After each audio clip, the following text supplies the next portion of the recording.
Folks, what's going on? Heir of Carthage here, and we've got some Marcus Wolfhard action for you. I like that. Like, he changes. Look at this. You can, like, see the texture changing, like, several times as we zoom in. See, well, I mean, maybe Marcus has some sort of, like, secret cloaking device or something that disguises it from the enemies. In any case, welcome to the battlefields of Total War Warhammer 2. This is a replay submitted by a viewer of mine via email. Yeah, you can send these via email if you want. That's at airtotalwar@gmail.com. Or, of course, you can join the Discord that we have. The link down there in the description is the HeirofCarthage Discord, and you can put these in a channel we have there. It's all up to you. But thank you for people for submitting replays. I honestly don't really have time to play a bunch of multiplayer right now. I still like multiplayer, but I've got campaigns going. I've got a historical Total War I'm trying to do. My job has been very busy the last couple weeks. Y'all may have noticed that I have days where I don't get to upload sometimes. It's just because things have been busy, and that happens. And whenever my day job is busy, I don't always necessarily just spend my whole evening trying to catch up on YouTube, because I want some family time and stuff like that. So, every now and then I get a little bit behind, but nothing that's going to stop us. Nothing going to stop us. In any case, this one is going to be fun. This is an interesting matchup here. It is a 1v1. The last one we showed was a team battle. I try and intersperse stuff through here, and I've got some more good 1v1s coming up too, just to kind of talk a little bit about strategies that people take. And this is a fun army that's been built here by the submitter, and you guys will see him afterwards here. We've got Marcus Wolfhard. He's got his Hunter's Snare. Now remember, this is kind of like a net ability that Wolfhard can use to kind of take control of a small circular zone, right? You can choose when you want to use it. It'll throw out a circle, something kind of like that, and whatever is in the circle gets stopped for a brief moment, and it gives the player a good opportunity to either dish out a ton of damage or just reposition to where it's beneficial. There's also a light wizard over here with a net of Ammontok. So basically, this is a build I've seen before, or at least a variation of a build I've seen before, with Marcus synergizing with a light wizard. Now, this is stuff that I really like about Warhammer 2 multiplayer, and I feel like gives this game a depth in multiplayer that no Total War game has had before. Some people don't like it, and they're like, oh, it's all just magic and point and click. That statement on its face is just kind of absurd. It's not just point and click in Warhammer 2. I think a lot of people get frustrated with this game because this game has a different set of strategy and tactics that you have to use versus a historical game. It doesn't mean either one is bad, but personally I feel like it's much deeper in this game, and that sometimes escapes people, and it can get frustrating because they can sometimes lose a battle just by what they've picked, very quickly, versus other games. There's a lot more drawn out heavy infantry fight. And even though Warhammer can be fast paced like that, again, I think the game is actually really interesting from a multiplayer standpoint. We're going to see that here because what this army can do is it doesn't have a lot of damage to it, right? I mean, look at the infantry line. It's just spearmen. They're not very good. There's several units of cheap archers here, which, if they can get any damage value done, it'll be worth it. There's a couple of halberds to have a little bit heavier component on the flanks, but all the damage component of this army is kind of split up. Marcus is a damager. He can damage from range, armor piercing, anti-large. Royal Altdorf Griffites has a terror and a damage component. There's 3 units of Outriders, which is a AP damage component. And then there's the Hellstorm Rocket Battery, which is a damage component. So a lot of this army is extremely squishy. And it's totally dependent on good uses of that net by Marcus Wolfhard, and then dishing that damage when and where it needs to be in order to win. So again, it creates an interesting metric, an interesting matchup, in my opinion, where there's these special strategies you can pull off. And the High Elf player is attempting something similar here too. They have an Archmage of High Magic. So we'll take a look at the Archmage just to get a feel for the abilities. Apotheosis. This means the Archmage can dish out some healing to the Phoenix units. And we'll talk a little bit about the strategy in a minute. Hand of Glory, which gives extra reload or melee attack, depending on what you apply it to. It gives both, but it can be useful in different ways depending on what you apply it to. Soul Quench is a magic missile. And then we're going to also have a Vortex here, which is Tempest. And this was clearly brought to cover a few bases for the High Elves here. So Soul Quench gives the High Elves a long-range component. They don't have artillery, but Soul Quench, these magic missile spells are actually pretty good against artillery because they can destroy artillery pieces from long range. So the High Elf player here is clearly planning to contend with artillery because they're up against the Empire, and the Empire is a pretty pervasive user of artillery. So the High Mage here also has a special ability here, which is the Armor of Stars, which allows them to be unspottable, and this is a good way to go do some scouting and use that Soul Quench. We've also got the Omen of Assyrian here, which is an Arcane Phoenix. Remember that Phoenix units, as you heal them, and then as they get down really close to death, they have a chance to be reborn, basically bringing them back with more hit points. So Phoenix units, very dangerous. And then you've also got a Lion Chariots of Trace here. Now, if you look at it, the High Elf infantry line is less squishy than the Empire. They've got a Silverin Guard on either, or sorry, a Silverin Guard here on this flank, a Spearman here. In the middle, there is one unit of Rangers, which is very good against low armor infantry, but low armor itself. And then you have a White Lion, which is decent against armored infantry. And then we've got another Silverin Guard in the back. Now, Silverin Guard are going to be a nasty matchup for any Empire infantry unit except for great swords. I don't know how they match against halberds. It's possible the halberds do okay in a fight against Silverin Guard. I'd have to look at that though. But then there's another ranger here. Now, if you look at the High Elf army, much like the Empire army, there's key units that are meant to actually be the damage-dealing components here. The 3 birds, the Lion Chariots, which is a very heavy AP anti-infantry tool. So the Lion Chariots and the birds are the main damage component. The Rangers can also dish some damage, as well as the White Lions. And then the archers, can be effective depending on the situation. But both players kind of taking a different tactic here. The High Elves are very high mobility and are able to get around the battlefield, cause terror, use magic to get the job done. Whereas the magic of the Empire isn't what's going to cause the damage. It's key units that would have to cause the damage. So it's definitely an interesting matchup in the sense that we've kind of got mobility on several large monsters up against more units whose magic is more defensive or situational, I should say. Take a look at the bird here as it flies through the trees. Yeah, I'll get you all a look at this one. You can see here the High Mage doing the scouting, as I mentioned, with that special ability. It's using it. It shouldn't be able to be spotted right now. Once it comes out to fire, it will be spotted. And we're going to see here that Soul Quench is going to go flying in towards the Sunmaker. And it gets a really nice hit.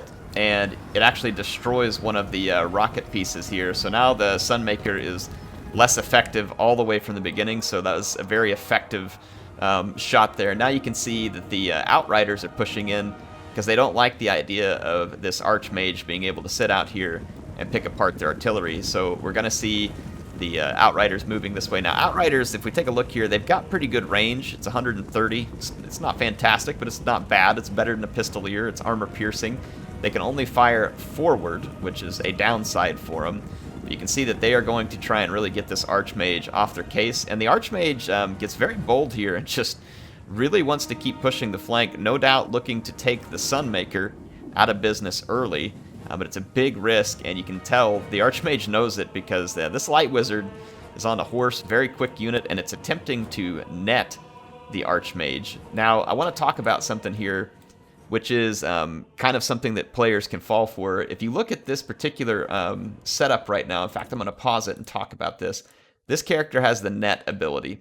It seems clear that the High Elf player knows this because they're falling back from this now. It may be possible that they haven't done good scouting and they're just running away from the Outriders. But let's take a look at the situation here for the Light Wizard. The net of Ammontok has a range of 100 meters, which means you have to get pretty close. And if you look at this situation, the Empire has pulled itself quite a long ways away from support.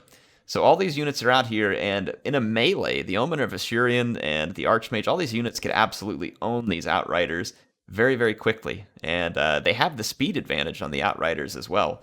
So this is a very dangerous situation for the Empire. However, if we take a look at the High Elf player, 2 of these units are blobbed together, which just makes the net more effective. And so I think here what would be interesting is if the High Mage was flying here, maybe 1 Phoenix here and 1 Phoenix here. Now all these units are in big trouble. In fact, you could even bring in 1 unit and try and attack one of these units, or better yet, go for the Light Wizard. And if he has to use his net to protect it, it could leave the other units vulnerable.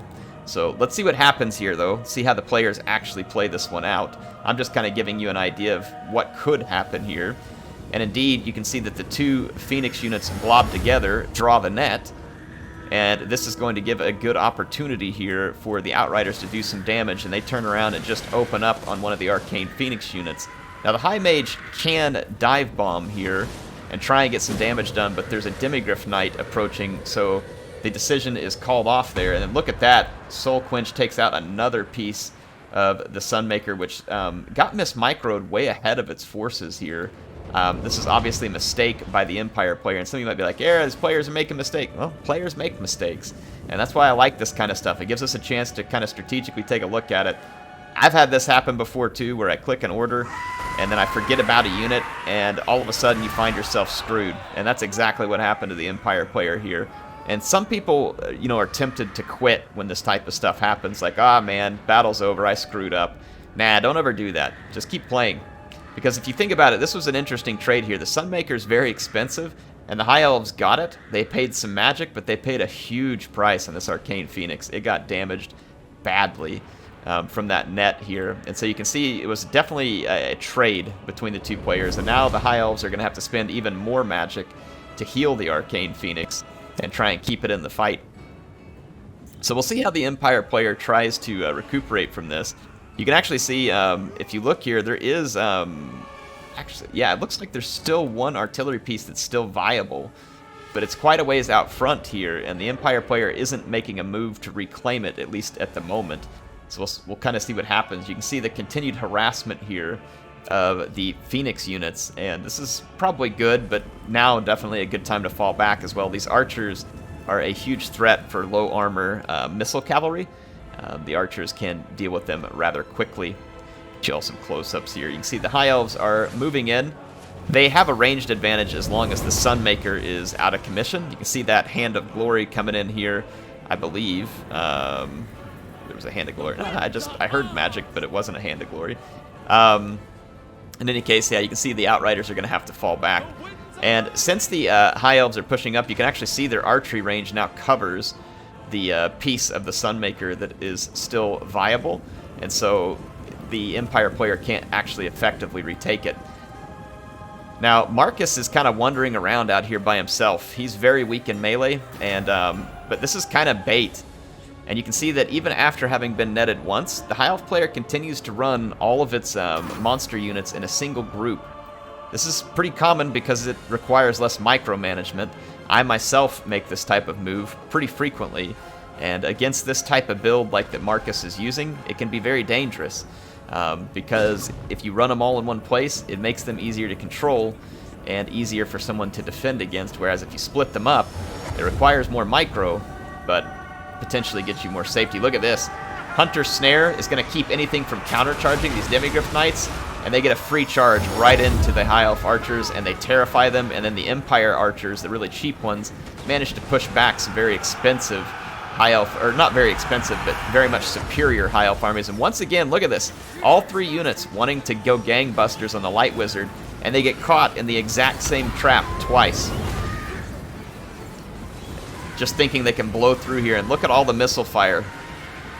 And that's the point of this Empire army, is to lead an opponent into traps and then focus fire. And it's worked twice now. And the High Mage ends up paying with her life.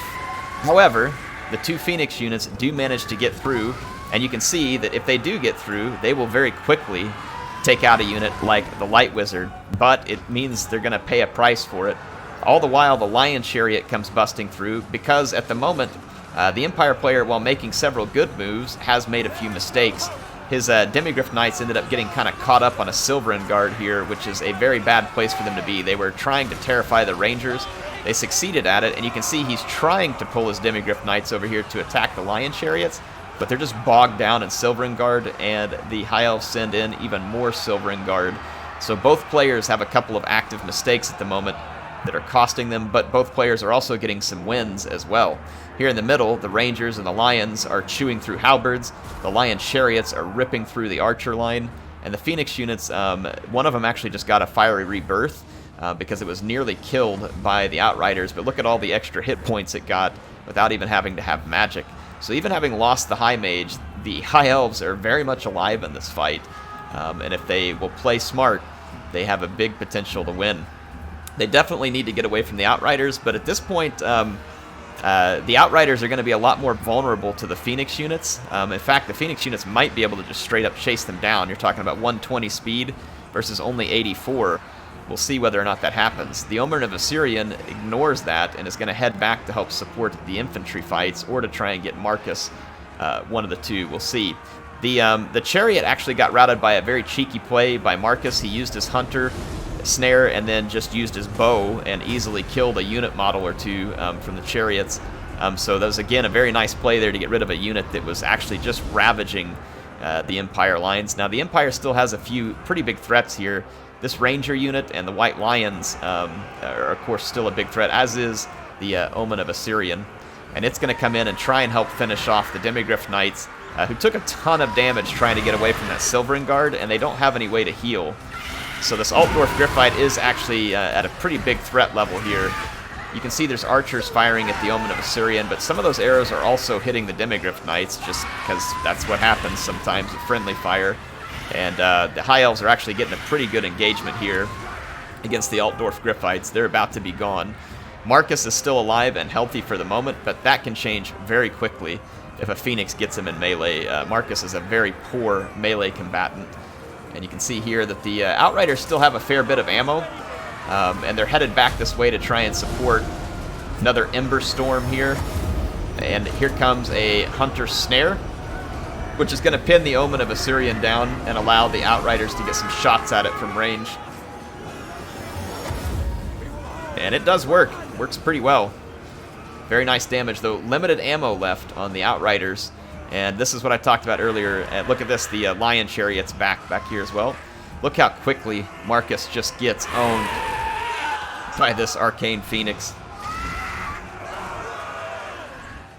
The Phoenix is getting kind of sidetracked on some archers, which is fortunate for Markus. But you can see that these two Phoenix units are now going to try and go gangbuster on him like they did the High Mage.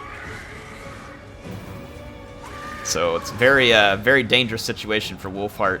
The ammo situation is also looking very dangerous for the Empire here. They don't have a ton left, but fortunately for them, this Phoenix that took all the damage earlier and then had the rebirth doesn't have any healing left. And it's very lucky for them because the rebirth can happen more than once. It'll go up to the healing cap, and you can see it just got another rebirth, but there's no hit points for it to rebirth. And look, as it flies off here, another rebirth. Another rebirth. So, fortunately for the Empire, it had already hit its healing cap. Look at that, 4 rebirths while it's flying away, 5 rebirths. So you never know how many times these Phoenix units can get the rebirth. So it's a very dangerous situation sometimes when you're in this, and there's not much ammo left to deal with it in case there is a big rebirth event here. And the Omen of Assyrian, I think, does have the ability to have the fire rebirth as well. But there's also the chance that the unit just dies, I think, during the fire rebirth. And we're going to see here the Outriders come pin down the Omen. There is some regrouping High Elf infantry that's trying to come back in, and instead of a rebirth, the Omen just dies. And Wolfheart manages to stay alive. And so that was, again, a very fortuitous chain of events there for the Empire. Not to say that they didn't have a decent position to win still anyway, because a lot of the High Elf units were routing or coming back from routing. You can see there was an archer back here that needed to come back in. And we've got a couple of infantry units rolling back in, but the Empire gains a victory here. Now, I thought this was a really fun replay. Yes, Black Iron and Lazy both made some mistakes here, but it was a fun replay, and I really appreciate him submitting it because I like the juxtaposition of these two strategies coming to heal here. And then a lot of that play sometimes just comes down to how skillfully the players use what they have, or their picks, just kind of all this different stuff. So that's one of the reasons why I love Warhammer 2 multiplayer, because there are multiple levels of depth to it, even though there are those out there who I think misunderstand it. I think that there's a couple of folks in this community. One, people who love Warhammer and sometimes just write off historical Total War. I honestly do that sometimes because I do love Warhammer, but I also do love historical Total War, so I try not to do it too bad. But Warhammer does have a depth to it, and it's one of the reasons why I have really stuck to Total War Warhammer, because to me it feels like Total War as it should be. It has these extra layers of strategy, and I just really enjoy it. It's not because I suddenly hate or don't care about history, and we see that here. But then again, I think on the flip side, there's people who like historical Total Wars and like, just get this fantasy crap from out in front of me. I hate this crap. It's so stupid. And I get it. I get it. You know, everybody has the things they like, and there's nothing wrong with that. You don't have to have an opinion forced on you. All I'm saying is that probably people are unfair from both directions at times. And in my opinion, this battle kind of demonstrates why I feel like Warhammer multiplayer is fun. And then you think about it, you put it on a team battle level, and it gets even crazier because now there's even more synergies and even more picks that wouldn't be viable in a 1v1 that are now viable in a team battle. And I mean, whether it's competitive or social or whatever it is, and I just find it to be very fun. Very fun indeed. So appreciate both players. I'm going to go through a couple of the things I liked and didn't like from both players, just in the sense of like trying to cover it and, you know, give some good coverage here. So for Black Iron Tarkus here, I like the army pick. The double net idea basically between the Light Wizard and Markus can be very effective. I like the tools he had to use that double net. These Outriders give you the ability to shoot up something large quickly and sometimes from range. The Altdorf Griffites have a nice terror component that's good against infantry, but also very good with that net as well. Like if you net a character, sometimes the Griffites can get on and kill it. And then the Sunmaker can also rip through a bunch of netted infantry.